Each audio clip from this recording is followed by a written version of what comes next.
একটা ড্রোন পড়েছে, মানে একদম আমার তাঁবুর একদম পিছনে। এই জন্য সবাই দৌড়াদৌড়ি শুরু করেছে।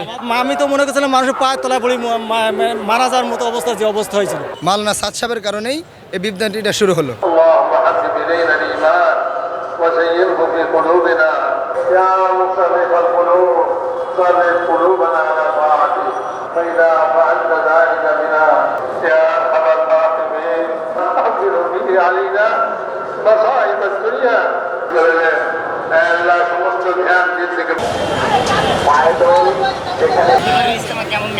খুব সুন্দর, খুব ভালো পরিবেশ, খুব ভালো লাগছে। কিন্তু একটু আগে মোনাজাতের মধ্যে একটু গন্ডগোল হয়েছে। গন্ডগোল বলতে কেউ ধারণা করতে পারি না আমরা।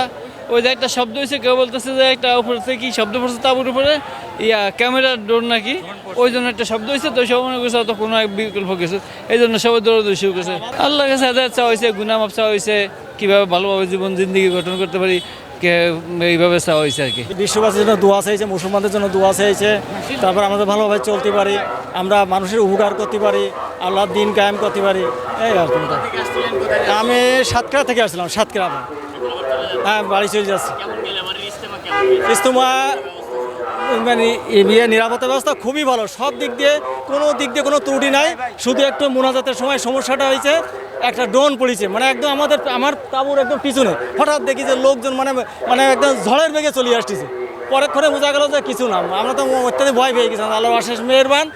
আমি তো মনে করছিলাম মানুষের পায়ের তলায় পড়ি মারা যাওয়ার মতো অবস্থা, যে অবস্থা হয়েছিল। আলহামদুলিল্লাহ, নিরাপত্তা আলহামদুলিল্লাহ অনেক ভালো। আলহামদুলিল্লাহ ওলামায়ে কেরামদের তত্ত্বাবধানে আলহামদুলিল্লাহ চলতেছে ইনশাআল্লাহ। এমন সুন্দরভাবে চলছে আলহামদুলিল্লাহ। গত বিগত এভাবে চলেনি আলহামদুলিল্লাহ। যে দ্বিতীয় পর্ব আমাদের যে ওলামায়ে কেরাম, যেটা দ্বিতীয় পর্ব ইনশাআল্লাহ আমাদের জোহর পর্ব থেকে দ্বিতীয় পর্ব ইনশাআল্লাহ শুরু হবে।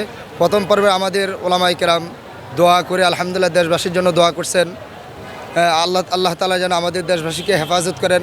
আল্লাহ তাআলা যেন আমাদের এই বাংলাদেশটাকে বেদিন মুরতাদদের হাতের থেকে আল্লাহ তাআলা যেন আমাদেরকে হেফাজত করেন, এবং সাতপন্থী থেকে আমাদেরকে যেন হেফাজত করেন। ওলামায়ে কেরামদের সাথে আমাদেরকে এই জামাত, এই তাবলিগ জামাতকে পরিচালনা করার তৌফিক দান করেন। এটা হলো বিভ্রান্তি করা হলো আপনার একমাত্র সাদের কারণেই, মাওলানা সাদ সাহেবের কারণেই এই বিভ্রান্তিটা শুরু হলো।